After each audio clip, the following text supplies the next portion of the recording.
Tšau!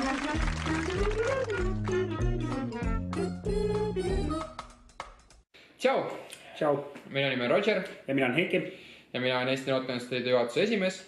Mina olen osalusprogrammi juht. Ja täna toome me teieni noorte volikogude loomise teemalise webinari, kus me räägime siis erinevatest teemadest, kuidas ja miks noorte volikogus luua ja mis silmas peab pidama.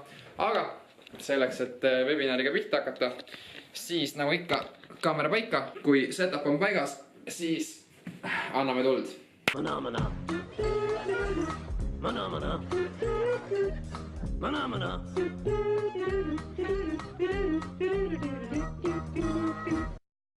Nii nagu varasemalt on ka sellel aastal meie jaoks suur prioriteet igasse kohalikku omavalitsusse noortevolikogu loomine. Ja selleks, et anda edasi ENL-i omandatud kogemused nende 16 aasta jooksul, oleme loonud mentorlusprogrammi, läbi mille siis tänase webinari soovime anda need teadmised edasi just nimelt teile noortele, kes on valmis mentorlusprogrammis kohaliku omavalitsuse aitama selleks, et noortevolikogusi luua. Selle webinari peamine eesmärk, nagu ma juba ütlesin, on anda teile edasi need teadmised selleks, et pakkuda koolitusi. Ja meie omalt poolt sooviksimegi, et kui vähegi võimalik ja kellel on võimalik siis panustada noortevolikogude arengusse, noortevolikogude loomisesse ja valmis mentorlusprogrammist osa võtma, siis käiksid erinevates kohalikes omavalitsustes ja koolitaksid neid noori, vajadusel ka neid ametnikke, neid noorsootöötajaid just nimelt sellel teemal, kuidas noortevolikogu luua, kuidas noori kaasata, et see protsess oleks võimalikult valutu ja võimalikult efektiivne. Selleks, et meil juba selle aasta lõpuks, ideaalis järgmise aasta lõpuks oleks igas kohalikus omavalitsuses noortevolikogu olemas. See webinar on jaotatud laias laastus 3 osaks. Esmalt me alustame siis sellisest eelloost ja ettevalmistusosast enne koolituse läbiviimist. Siis me lähme selle tuumikosani, me räägime koolituse erinevad aspektid läbi, kuidas tavaliselt meie Eesti Noorteühenduste Liidus oleme neid koolitusi läbi viinud ja millele me oleme tähelepanu eriti pööranud. Ja viimase aspektina võtame siis ette ka need osad, mis peale koolitusi kindlasti ei tohiks ära unustada. Nii-öelda follow-up tegevused, millele peab tähelepanu pöörama. Ja lõpetuseks kindlasti väikene kokkuvõte ja veel mõned tähtsad infokillud.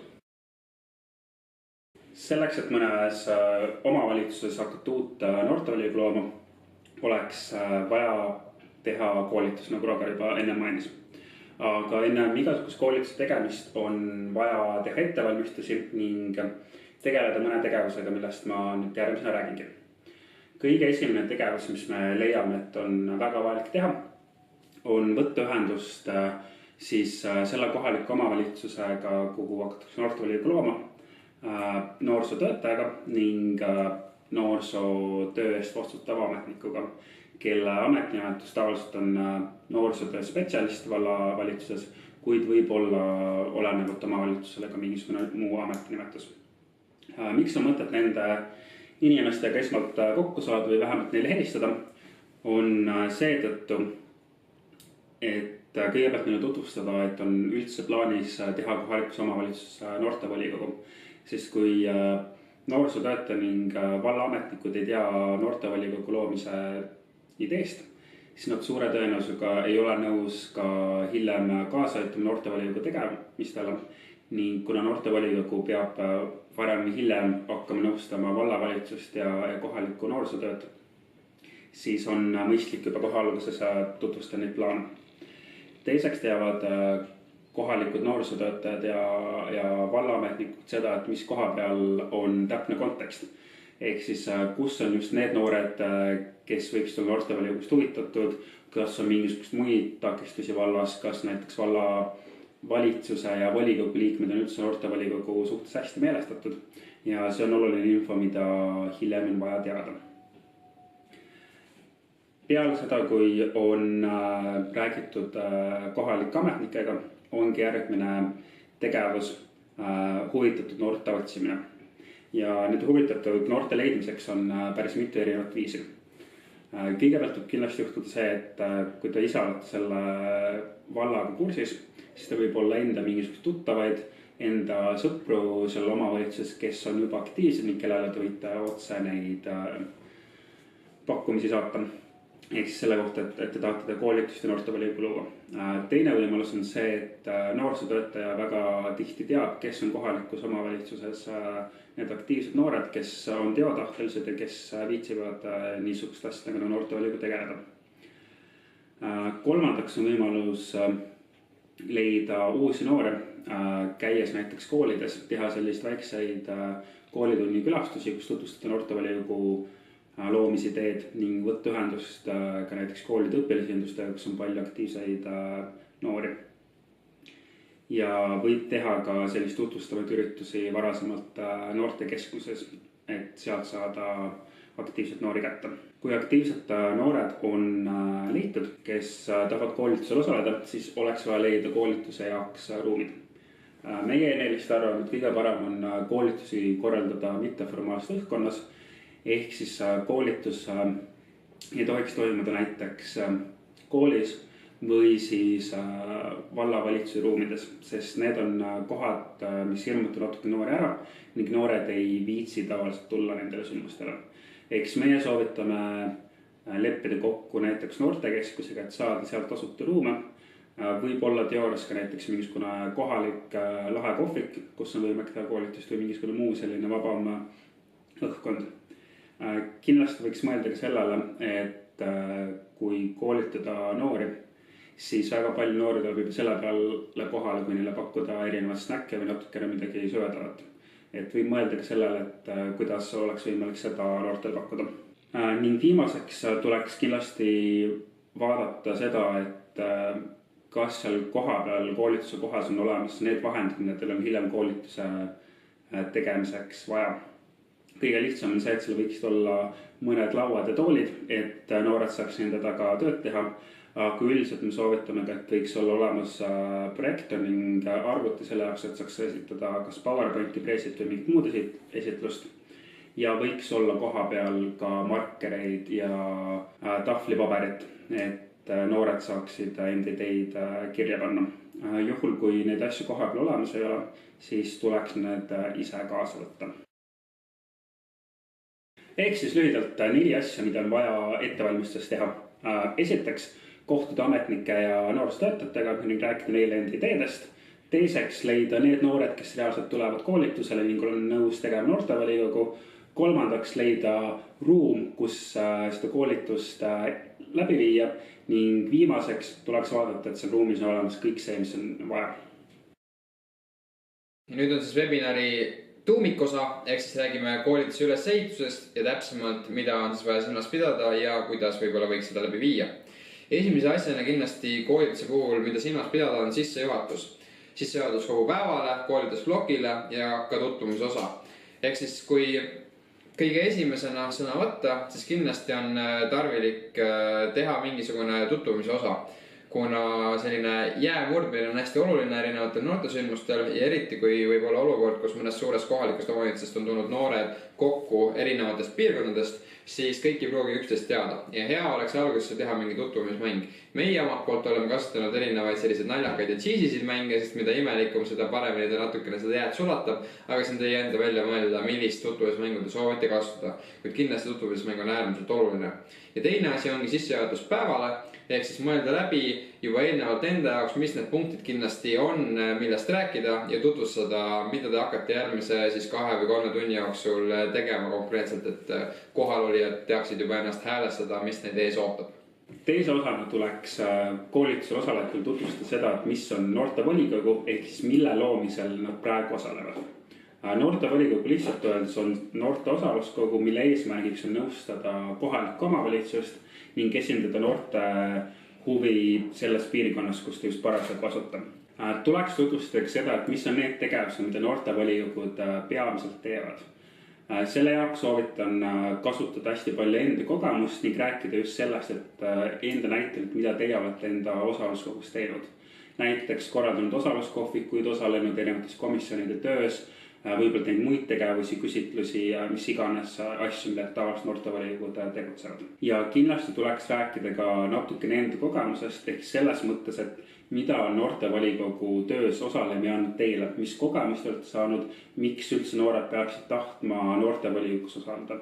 Ja jällegi kõige paremini töötab see, kui te räägite ausalt enda kogemustest, et ärge kindlasti lugege maha mingit paberi pealt teksti, vaid rääkige sellest, mis nagu päriselt toimub. kohe peale seda, kui selline sissejuhatav informatiivne osa osaluskogude tausta ja ka tänase päeva kohta on tehtud, siis tavaliselt meie lähme kohe edasi sellise töötoa formaadi juurde. Ja kasutame sellist üpriski lihtsalt meetodit, mille nimi on siis probleemid ja lahendused. Esimeses plokis me jaotame noored erinevatesse gruppidesse. Eeldusel, et noori on üldse näiteks üle 10. Kui on alla 10 noore, siis on äärmiselt keeruline ka tegelikult 3-4 arutada.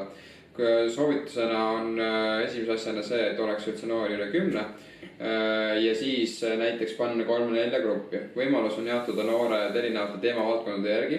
Näiteks kes räägib haridusest, kes räägib huviharidusest, kes räägib keskkonnast, kes turvalisusest või mõnest muust teemast, mille te suudate välja mõelda, mis kohaliku omavalitsusega seondub.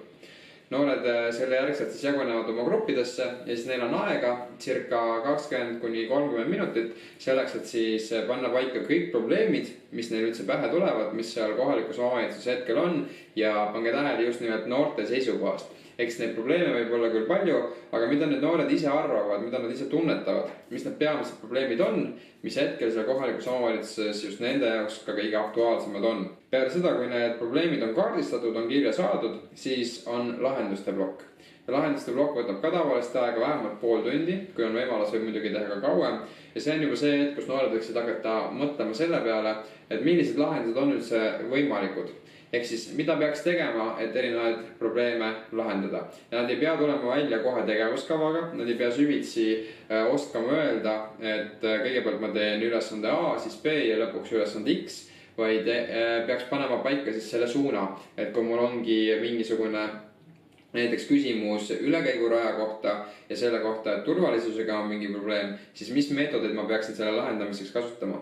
Kas ma peaksin esmalt pöörduma linnavalitsuse poole, kelle poole ma peaksin pöörduma, kas ma saan mingi ühispöördumise tegema, kas mingil hetkel oleks vaja meediaga suhelda või on selle jaoks mingi eraldi organisatsioon kohalikul tasandil olemas, kellega suhelda. Ehk siis see peaks olema nende selline brainstormi või mõtete kogumise punkt, kus nad ei pane tegevuskavasid paika, aga mõtlevad üldse lahti, millised lahendusvõimalused on erinevatele probleemidele.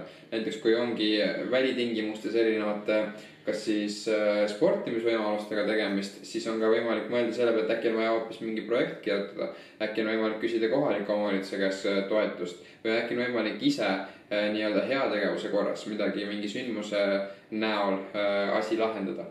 Ehk siis selline mõtete avaldamise ja ühiste ideede leidmise koht on lahenduste plokk. Ehk siis peaks arvestama, et orienteeruvalt pool tundi probleemide kaardistus ja sellele järgnevalt orienteeruvalt pool tundi ka lahenduste kaardistus. Suure tõenäosusega on eelmiste tegevuste tulemusel noortel tekkinud juba päris palju ideid, mis nad tahaks enda kohalikus omavalitsuses ellu viia. Kahjuks ei ole võimalik kõikide tegevustega tegeleda täpselt ühel ja samal ajal. Eks järgmisena oleks ka vaja koostada tegevusplaan vähemalt 6 kuuks alustava noortevolikoguga, et millega nad hakkavad kohe pihta. Näiteks kui noortevolikogu tahab tegeleda kohaliku ülekäiguradade küsimusega, tahab teha osaluskohvikut ning võib-olla leidagi endale rohkem liikmeid, siis tuleks need tegevused panna järjekorda, millega tegeleda varem ja millega tegeleda natukene hiljem. Selleks soovitame teha tegevusplaani, mille kava on võimalik leida e4noortekogud.ee leheküljelt ja mida me soovitame kindlasti jälgida. Aga mis tegevuskavas on võib-olla kõige olulisem, mis siinkohal välja tuua, on see, et igale tegevusele saaks järgi inimese nimi, kes selle tegevusega peamiselt tegeleb ja kes sellest vastutab. See ei tähenda, et näiteks osaluskohvikut peaks keegi üksinda korraldama, aga alati on hea küll olemas üks vastutaja, kes teab, et mis selle tegevusega toimub ning kelle käest saab küsida alati, et kuidas on läinud. Teiseks tuleks kindlasti mõelda selle peale, et missuguseid vahendeid või ressursse on tegevuse elluviimiseks vaja. Ehk võib olla vaja näiteks raha, mida on võimalik saada kas võib-olla kohalikust omavalitsusest või kirjutada projekti E4-le või siis võib juhtuda niimoodi, et on vaja mingisuguseid muid ressursse, näiteks projektorit või muid tehnikavahendeid, mida ehk saab kuskilt tasuta laenata. Kui tegevused on tegevuskavaks kokku pandud, siis kindlasti tuleks rõhustada ka seda, et tegevuskava ei ole lihtsalt paber, mis seisab kuskil kapis, vaid et noored võiksid hakata selle järgi neid tegevusi tegema, et neil ei oleks vaja iga koosoleku alguses tulevikus mõelda, et mis me nüüd täna hakkame arutama või neil ongi olemas juba need tegevused, mida oleks vaja teha. Kindlasti on ka selliseid tegevusi, mis ei tule välja kohe sellest esimesest koolitusest, et kindlasti tuleb noortel seal kõikide vajalike tegevuste ideid ja neid võib alati ka hiljem sinna tegevuskavale juurde lisada. Aga peamine on see, et peale koolitust oleks mingisugune väike kava paigas, et mis on need tegevused, mida noored tahavad teha. Peale seda, kui tegevusplaanid on paigas ja on teada, mida vähemalt järgmise 6 kuu jooksul, aga ideaalis natuke pikemas ajaperspektiivis on plaanis teha ja kes ka selle eest vastutab, siis järgmine protsess on kindlasti rääkida natukene uuesti sellest keskkonnast ja seekord siis natukene täpsemalt Eesti Noorteühenduste Liidust ja kuidas siis selle osaluskogu ja ENL-i vaheline koostöö võiks välja näha. Mida kindlasti silmas pidada, me saadame kõigile mentorlusprogrammis osalejatele ka slaidid, kus on kirjas, mida meie tavaliselt ENL-i kohta räägime ja teil on võimalik sellel ajal siis see ettekanne teha. Küll aga millele tähelepanu peaks pöörama, on ENL-i olemuse edasiandmine. Ehk siis see fakt, et ENL on katusorganisatsioon noorteühendustele ja me ühendame endas väga palju nii noorteühendusi kui ka osaluskogusi. Tuuagi välja enam-vähem mõned stiilinäited logode näol, mida meie tavaliselt kasutame, kes on need liikmed, et noored suudaksid samastuda võib-olla mõne organisatsiooniga, kellega nad on varem kokku puutunud või lihtsalt logo najal teavad. Kindlasti tuua välja ENL-i mõningad suuremad tegevused, mille me ka teile slaidide näol edasi anname. Olgu see ÜRO noore delegaadi programm või varasemalt siis näiteks osaluskohvikute koordineerimine riiklikul tasandil või mõned suuremad projektid, ka näiteks Voted 16 läbiviimine ja eestvedamine siis 10 aastat riiklikul tasandil. Ja mis kõige rohkem osaluskogusi puudutab, mida kindlasti välja tuua, on konkreetselt erinevad tegevused, mida ENL on suunanud just nimelt sellele sihtgrupile. Kindlasti fondi olemusolust rääkida, et me jagame toetust konkreetselt sellel aastal siis uute osalusvõimaluste arendamiseks ja koostöö programmide loomiseks ja koostöö arendamiseks. Ja peale fondi tasub kindlasti ära mainida ka see aspekt, kuidas me igapäevaselt saame olla kaasas ja aidata osaluskogusi. Just nimelt see nõustamise aspekt, kus on võimalik kirjutada või helistada meile, anda ka meie kontaktid, kellega ühendust võtta, selleks, et kui jooksvalt tulevad mingisugused küsimused, näiteks mis on seotud kohaliku omavalitsuse ja selle tasandi suhtlusega või näiteks ka projekti kirjutamisega ja muud jooksvad küsimused, siis julgelt võib meie poole pöörduda ja võib jagada meie kontakte. Kindlasti suunata noori ka noortekool.ee lehte kasutama. Seal on väga palju materjale, mida on alustaval noortevolikogul tarvilik läbi töötada. Ka näiteks tegevuskava, millest just Heiki rääkis, selle põhjad, põhikirja põhjad, eelarve põhjad või erinevad näiteks vanemad uudised, varasemalt toetatud projektid, mida tasub üle vaadata selle mõttega, et mida üldse võiks korraldada ja mida ENL varasemalt näiteks ka toetanud on. Või kaart, kus on võimalik näha, kus teised osaluskogud Eestis asetsevad või ka erinevad sündmused, kus kalendri näol on siis võimalik vaadata, millised järgmised suuremad tegevused meil tulemas on. Ja alati, mis tegelikult on toiminud, on soovitamine ka ENL-i sündmustel käimiseks. Mina isiklikult ka mäletan ENL-i sündmustel osalemist kui sellist motivatsiooni võimalust, motivatsiooni pahvakat järgmiseks pooleks aastaks. Ja kuna osaluskogude esindajatele on 2 kohta tasuta ENL-i hooajakoolides, kindlasti on soovitatav tuua välja, millal on järgmine ENL-i sündmust tulemas ja ka sinna noori julgustada kohale tulema. Sellepärast, et seal nad saavad tutvuda juba suurema võrgustikuga erinevate teiste osapooltega, kes ka osaluskogude maastikul tegutsevad ja võib-olla tulevad seal juba ühiste projektide ja edasiste mõtete peale. Ja see nii-öelda kõige sisutihedam plokk lõpeb sellega, et on vaja paika panna konkreetsed käegakatsutavad edasised tegevused. Ehk see tähendab, et mõtelge, millal on järgmine kord, kus noortevolikogu algatusgrupp võiks saada kokku omavahel, et asja edasi arutada, nii kus kohas see võiks toimuda. Lisaks sellele tuleks mõelda edasi suhtluse peale, et kus, kuidas ja kus see võiks toimuda. Näiteks soovitame teha koolitusel osalejatega Facebooki grupp või chat, kuidas iganes on noortel ise mugav. Seda on tarvis selle jaoks, et saaks vahetult saata üksteisele sõnumeid ning kui midagi juhtub, muuta enda plaane. Kindlasti võiks koolitusel osalejatele öelda ka seda, et teie olete nõus neid edasise protsessi jooksul aitama ning andma nõu kõigis küsimustes, mis tuleb neile ette. Ennem koolituse lõppu tuleks teha ka üks väikene lõpuring, kus küsida osalejatelt, et mida nad koolituskäigus õppisid, mis nad arvavad noortevolikogu loomisest ning võiks neile anda ka motivatsiooni selleks, et nad tahaksid hiljem selles protsessis edasi minna ja julgustada neid olema ise aktiivsed. Siia ekraani peale panen ilmuma ka ajakava, kus te näete, kuidas ajagraafik jookseb. Esimene plokk, mis oli sissejuhatuspäevale, võiks kesta orienteeruvalt 10–15 minutit, seal siis tutvumine kaasa arvatud. Teine plokk, kus räägite osalusmaastikust juba natuke täpsemalt, on siis jaotud 6 erinevasse plokki. Seal esimene osa kindlasti 10 minutit, kui me räägime, mis on osaluskogu. Teine osa probleemide kaardistus ja kolmas osa lahenduste leidmine, mõlemad 30 minutit. Siis tegevusplaani koostamine samuti orienteeruvalt 30 minutit. Sealt edasi E4-st rääkimine orienteeruvalt 10–15 minutit koos küsimustega. Ja lõpetuseks siis edasiste tegevuste paika panemine on ka orienteeruvalt 10 minutit ja siis päeva lõpetamine. See teeb meil kokku töötoa läbiviimise ajaks circa 2,5 tundi pluss miinus, kui me arvestame sisse veel küsimuste vooru ja võib-olla esimestel kordadel ei saa kõike täpselt ajakavas hoida. Ehk siis arvestage vähemalt 2,5 tunniga, kui te hakkate noortele koolitust tegema. Nüüd aga räägime sellistest järgnevatest follow-up tegevustest, mida kindlasti peale koolitust järgnevatel päevadel, nädalatel ja kuudel peaks silmas pidama. Esimene asi kindlasti, mida me julgustame teid kui mentoreid tegema, on selle potentsiaalse noortevolikogu algatusgrupi järgmisel koosolekul osalema. See on selle jaoks, et nad tunneksid, et teie olete olemas, te saate aidata neid jooksvate küsimustega. Reeglina tekivadki väga lihtsad küsimused, nagu näiteks, kuidas me peaksime koosolekut läbi viima, kuidas protokollima peaks ja muud sellised justkui lihtsad küsimused, aga kindlasti teie kohalolek aitab kas neid küsimusi vältida või te saate jooksvalt kohe nendele küsimustele vastata. Teine asi kindlasti, mida silmas pidada, on see, et olge valmis, vaja on regulaarselt suhelda. Sest et kogemus näitab, kui tehakse koolitus ära ja peale seda 2-3 kuud näiteks ei suhelda ja lihtsalt lastakse olla, siis tihtipeale asi ei pruugi kuskile liikuda. Ehk siis tasub hoida nii-öelda näppu pulsil ja kindlasti edasi suhelda. Tähtis on leida tegelikult ka KOV-i tugi, ehk siis kohaliku omavalitsuse poolne toetus.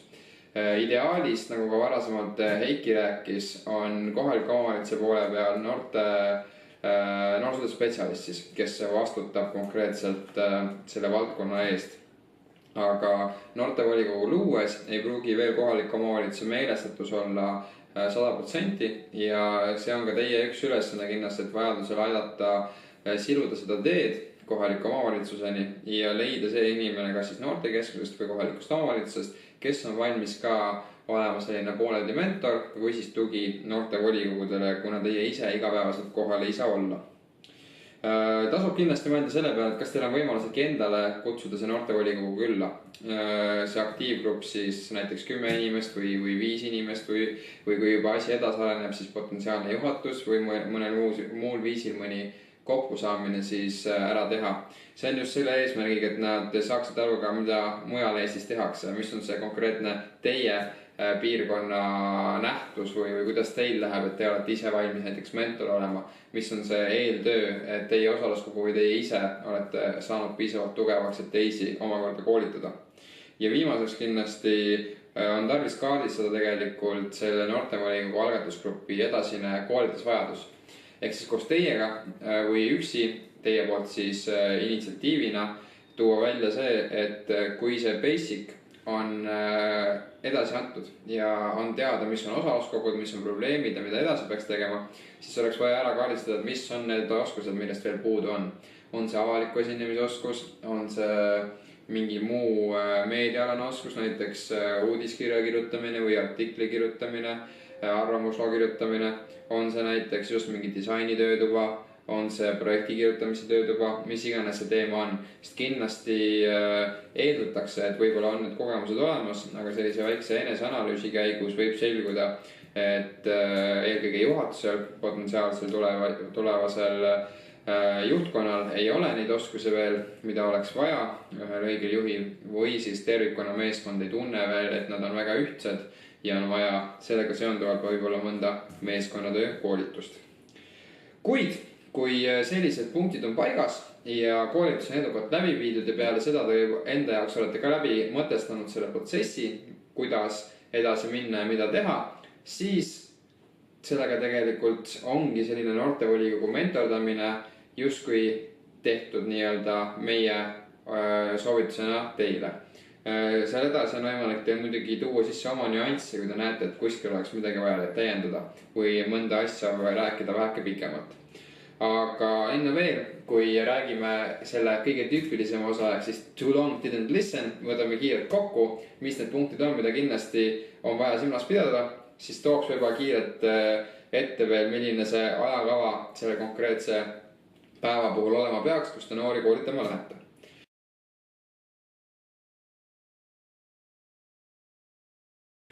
Nagu Eestis on tavaks öelda, siis pikk jutt, halb jutt ja seetõttu 1 minutiline kokkuvõte, et mida me tegelikult soovime, et te teete. Esiteks, mentorlusprogramm on mõeldud selle jaoks, et luua Eestis uusi noortevolikogusid ning me soovime teie kui kogenud osaluskogulast abi selle loomiseks. Selleks oleks vaja teha koolitus mõnes omavalitsuseks noortevolikogu veel ei eksisteeri. Ennem koolitust tuleks kindlasti teha ettevalmistusi, kontakteerida kohaliku omavalitsuse noortega ning vaadata, et koolituse jaoks on olemas head ruumid. Koolituse käigus tuleks jagada noortele enda kogemusi osaluskogu tegevuse kohta, panna nad mõtlema kohalike probleemide ja lahenduste üle ning leppida kokku ka järgmised tegevused, mida noortevolikoguga tulevikus teha. Ning kolmandaks tuleks noortevolikogu kätt hoida kedases protsessis ning vaadata nendega läks kõik hästi. Selle osas me usaldame teid kui osaluskogulasi, et teie teate väga hästi, et mida alustel osaluskogulasel on vaja õppida ning millest teada saada.